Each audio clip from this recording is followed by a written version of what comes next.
ഇപ്പോൾ നടക്കുന്ന ലോക്സഭാ തെരഞ്ഞെടുപ്പിൽ BJP തോറ്റ് തുന്നം പാടും എന്ന് കഴിഞ്ഞ കുറേ നാളുകളായി മാധ്യമങ്ങൾ, പ്രത്യേകിച്ച് മലയാള മാധ്യമങ്ങൾ പടച്ചുവിടുന്ന വാർത്തയുണ്ട്. ഏതായാലും ആ വാർത്തയുടെ ആധികാരികത പലരും ചോദ്യം ചെയ്തു തുടങ്ങി. നിങ്ങൾ ഏതർത്ഥത്തിലാണ്, എവിടെയാണ് BJPക്ക് സീറ്റ് കുറയുന്നത്, എവിടെയാണ് പ്രതിപക്ഷ മുന്നണിക്ക് സീറ്റ് ഉയരുന്നത് എന്ന് വ്യക്തമായി പറയണമെന്ന് പറഞ്ഞു. ഒടുവിൽ പ്രതിപക്ഷത്തിൻ്റെ തന്നെ ചാണക്യനായ പ്രശാന്ത് കിഷോർ തന്നെ പറഞ്ഞു, വെറുതെ പറഞ്ഞാൽ പോരാ, കൃത്യമായി പറയണം, എവിടെയാണ് സീറ്റ് കുറയുന്നത്, എവിടെയാണ് കൂടുന്നതെന്ന് കൃത്യമായി പറയണമെന്ന് പറഞ്ഞു. ഒടുവിൽ ഒരു തട്ടിക്കൂട്ട് കണക്കുമായി ഇപ്പോൾ മാധ്യമങ്ങൾ എത്തിയിട്ടുണ്ട്. അവർ പറയുന്നത് ഒരു 131 കഥയാണ്. ഈ 131 എവിടെയെന്ന് ചോദിച്ചാൽ ദക്ഷിണേന്ത്യയിലെ സീറ്റുകളുടെ എണ്ണമാണ് 131. കേരളം 20, തമിഴ്നാട് 39, കർണാടക 28, ആന്ധ്രാപ്രദേശ് 25, തെലുങ്കാന 17, ഗോവ 2. ഇതെല്ലാം കൂടി ചേർത്ത് വെക്കുമ്പോൾ 131 എന്ന സംഖ്യ കിട്ടും. ഇനി ഇവിടെ എങ്ങനെയാണ് മത്സരം എന്നുകൂടി നാം നോക്കേണ്ടതുണ്ട്. സംഖ്യ കേൾക്കുമ്പോൾ ഒരു രസമുണ്ട്. ആ സംഖ്യയുടെ 80 സീറ്റും ഈ INDA മുന്നണി നേടുമെന്ന് പറയുമ്പോൾ ഒരു സുഖമുണ്ട്. പക്ഷേ ആ സീറ്റുകളിലേക്ക് നാം കടക്കുകയാണ്. കാരണം എല്ലാത്തിനും ഒരു ലോജിക്ക് ഉണ്ടാകണം. ഈ 131 സീറ്റുകളിൽ പ്രധാനപ്പെട്ട മത്സരം നടക്കുന്ന ഇടങ്ങളിൽ, അതായത് കോൺഗ്രസ് ഒറ്റയ്ക്ക് പോരാടുന്ന സംസ്ഥാനങ്ങളുണ്ട്. കോൺഗ്രസ് ഒറ്റയ്ക്ക് പോരാടുന്ന 3 സംസ്ഥാനങ്ങളുണ്ട് ഈ ദക്ഷിണേന്ത്യയിൽ. ഏതൊക്കെയെന്ന് ചോദിച്ചു കഴിഞ്ഞാൽ കർണാടക, അവർക്ക് അലയൻസ് ആരുമായിട്ടുമില്ല. ആന്ധ്രാപ്രദേശ് അലയൻസ് ഇല്ല, ഒറ്റയ്ക്ക് മത്സരിക്കുന്നു. തെലുങ്കാന അലയൻസ് ഇല്ല, ഒറ്റയ്ക്ക് മത്സരിക്കുന്നു. ഇവിടങ്ങളിലെ സീറ്റുകളുടെ എണ്ണം കർണാടക 28, ആന്ധ്രാപ്രദേശ് 25, തെലുങ്കാന 17, ടോട്ടൽ 70 സീറ്റിൽ. അതായത് ഈ 131ൽ 70 സീറ്റുകളിൽ കോൺഗ്രസ് ഒറ്റയ്ക്കാണ് പോരാടുന്നത്. ഇനി ബാക്കിയുള്ളത് കോൺഗ്രസിൻ്റെ നില പരിശോധിക്കാം. പിന്നീട് കോൺഗ്രസ് അല്പമെങ്കിലും കൂടുതൽ സീറ്റിൽ മത്സരിക്കുന്നത് കേരളത്തിൽ മാത്രമാണ്.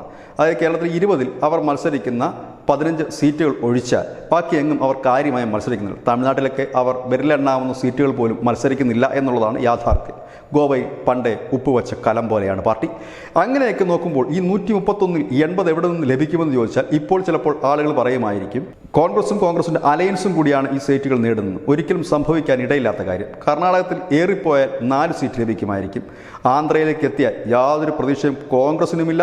നാളിതുവരെ അവിടെ സർവേ നടത്തിയ ഒരു ഏജൻസിക്കുമില്ല. കാരണം വട്ടപൂജ്യത്തിൽ നിന്ന് എങ്ങോട്ട് പോകുമെന്നറിയാതെ നിൽക്കുകയാണ് ആന്ധ്രയിൽ. അതായത് ഈ പറയുന്ന ദക്ഷിണേന്ത്യയിൽ നിന്ന് ഈ കർണാടകത്തിൽ 28 സീറ്റുള്ള കർണാടകത്തിൽ 4 സീറ്റ് മാത്രമാണ് ഒരു പ്രതീക്ഷയുള്ളത്. ആന്ധ്രയിൽ പ്രതീക്ഷയില്ല. തെലുങ്കാനയിൽ അവർ ആദ്യം 15 സീറ്റിൽ ജയിക്കുമെന്ന് പറഞ്ഞെങ്കിൽ ഇപ്പോൾ അതിൻ്റെ എണ്ണം കുറഞ്ഞ് 9ലേക്ക് എത്തിയിരിക്കുന്നു എന്നുള്ളതാണ് യാഥാർത്ഥ്യം. 10 കൂട്ടാം എങ്കിൽ പോലും 14 സീറ്റാണ് ഈ 3 സംസ്ഥാനത്തു നിന്നുകൂടി കോൺഗ്രസിന് ലഭിക്കുക.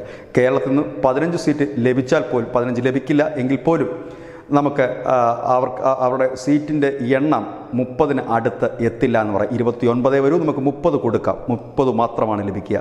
പിന്നെ ഉള്ളത് DMK ആണ്. DMK മുന്നണി മാത്രം ആയിരിക്കില്ലല്ലോ ഇപ്രാവശ്യം തമിഴ്നാട്ടിൽ ജയിക്കുക. അവർക്ക് സീറ്റിൻ്റെ എണ്ണത്തിൽ അവരായിരിക്കും മുൻപന്തിയിലെങ്കിൽ ഇവിടുന്ന് ഈ സീറ്റ് കൂടി ലഭിച്ചു കഴിഞ്ഞാൽ, അതായത് ഈ പറയുന്നത് അല്പം കടന്ന് കൈയായി പോകുമെങ്കിലും കൂടി ലഭിച്ചു കഴിഞ്ഞാൽ, ഒരു 30 സീറ്റോടെ ലഭിച്ചു കഴിഞ്ഞാൽ ഏതാണ്ട് 60 സീറ്റോളമാണ് എത്തുന്നത്. പിന്നെ എവിടുന്നാണ് ഈ 80ലേക്ക് എത്താനുള്ള സീറ്റ് വരുന്നതെന്ന് മാത്രം മനസ്സിലാകുന്നില്ല. ഇവിടെ ദക്ഷിണേന്ത്യയിൽ 131 സീറ്റിൽ BJPക്ക് പ്രതീക്ഷയുള്ളത് ഈ പറയുന്ന തെലുങ്കാനയിൽ അവർ 8 സീറ്റ് പ്രതീക്ഷിക്കുന്നു. അവിടെ നിന്ന് ഇങ്ങോട്ട് വരുമ്പോൾ അവർ ഏറ്റവും കൂടുതൽ ഇത്തവണ ദക്ഷിണേന്ത്യയിൽ നേട്ടം കൊയ്യാൻ പോകുന്നത് തെലുങ്കാനയ്ക്കപ്പുറം ആന്ധ്രാപ്രദേശിലാണ്. TDPയും ജനസേനയുമായി ചേർന്നവർ മത്സരിക്കുന്നു. ആ 25ൽ 14 സീറ്റെങ്കിലും നേടുമെന്ന് അവർ ഉറച്ചു വിശ്വസിക്കുന്നു, അവരുടെ മുന്നണി. അങ്ങനെയെങ്കിൽ ഈ പറയുന്ന 23 സീറ്റുകൾ തെലുങ്കാനയിൽ നിന്നും ആന്ധ്രയിൽ നിന്നും മാത്രം അവർക്ക് ലഭിക്കുന്നു. കർണാടകത്തിലേക്ക് അത് എത്തുകയാണെങ്കിൽ അവിടെയും 24 സീറ്റ് അവർക്ക് ലഭിക്കും. അതായത് ഈ ദക്ഷിണേന്ത്യയിൽ നിന്നും മാത്രം ഒന്നുമില്ലാതെ നിൽക്കുന്ന BJP, അതിൽ ആന്ധ്രയിൽ മാത്രമാണ് അവർക്ക് സഖ്യമുള്ളത്. പേരിനൊരു സഖ്യം തമിഴ്നാട്ടിലുമുണ്ട്, കേരളത്തിലുമൊക്കെ BDJSമായിട്ടൊക്കെ ഒരു സഖ്യമുണ്ടെന്ന് ഒഴിച്ചാൽ അവർ ഒറ്റയ്ക്ക് നിൽക്കുന്ന അവർക്ക് തന്നെ ഇതിൽ കൂടുതൽ സീറ്റുകളിലേക്ക് നീങ്ങാനുള്ള സാധ്യതകൾ കൂടുതലാണ്.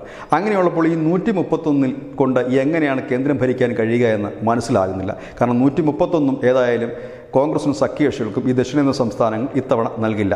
അതിൽ 25 സീറ്റുള്ള ആന്ധ്രയിൽ എന്താണ് ഗതിയെന്ന് പോലും അറിയാത്ത അവസ്ഥയിലാണ്.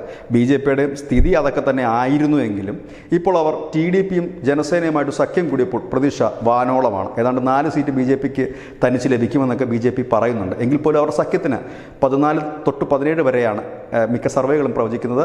ഒപ്പം തന്നെ ഇന്റേണൽ സർവേകളും അത്തരത്തിൽ തന്നെയാണ് പ്രവചിച്ച് മുൻപോട്ട് പോകുന്നത്. ഈ ഒരു കണക്കാണ് ഇപ്പോൾ പുറത്തു വന്നത്. അതായത് മോദി തകരുമെന്ന് പറയുന്നവർ ഇപ്പോൾ പുറത്തുവിട്ടിരിക്കുന്ന കണക്കിൻ്റെ ആധികാരികതയാണ് നമ്മളിപ്പോൾ ചോദ്യം ചെയ്യുന്നത്. അതായത് 131 കോൺഗ്രസ് മാത്രം മത്സരിക്കുന്ന 3 വലിയ സ്റ്റേറ്റുകളുണ്ട്. അവിടെ മാത്രം 70 സീറ്റാണ്. ഈ 131 നിന്ന് 70 പോയി കഴിഞ്ഞാൽ ബാക്കി എത്ര സീറ്റിലേക്കാണ് മത്സരം നടക്കുന്നത്, അവിടെ ആരൊക്കെ ജയിക്കും എന്നുള്ളതാണ് നമ്മളിപ്പോൾ താരതമ്യം ചെയ്തത്. ഏതായാലും ഇവിടെ നിന്ന് മാക്സിമം ഇപ്പോൾ ഇനി ഏറ്റവും കുറഞ്ഞ ഒരു 10-60 സീറ്റ് നേടിയാൽ പോലും ബാക്കിയുള്ള സീറ്റുകൾ 272 സീറ്റാണ് ഈ ലോക്സഭ ഭരിക്കാനുള്ളത്. അത് ഒരിക്കൽ കൂടി ഓർമ്മിപ്പിക്കുന്നു. കാരണം ഇതിൻ്റെ ഒരു കണക്കെങ്കിലും അറ്റ്ലീസ്റ്റ് അറിഞ്ഞിരുന്നാൽ മാത്രമേ ബാക്കി എവിടെ നിന്നൊക്കെ എന്തൊക്കെ കിട്ടും എന്ന് പറയാൻ നമുക്ക് കഴിയുകയുള്ളൂ. ഏതായാലും കൃത്യമായൊരു കണക്ക് കഴിഞ്ഞ ദിവസം ഓരോ തെരഞ്ഞെടുപ്പിൻ്റെ ഘട്ടം കഴിയുമ്പോൾ ഞങ്ങൾ കൃത്യമായൊരു അവലോകനം നടത്തുന്നുണ്ട്, കൃത്യമായ കണക്കുകൾ ഞങ്ങൾ അവതരിപ്പിക്കുന്നുണ്ട്. ആ കണക്കിലെ സാധ്യതകൾ മാത്രമാണ് പറയുന്നത്, സർവേ ഒന്നുമല്ല, സാധ്യതകൾ മാത്രമാണ് പറയുന്നത്. ഇവിടെ സാധ്യത പോലും ഇല്ലാത്ത പല സംസ്ഥാനത്തെ കണക്കെടുത്ത് വെച്ചുകൊണ്ടാണ് കണക്ക് കൂട്ടുന്നത്. പിഴയ്ക്കാതിരുന്നാൽ നന്നായിരിക്കും. ഇത് തന്നെയാണ് ന്യൂസ് നൗ പോയിന്റ്. നന്ദി, നമസ്കാരം.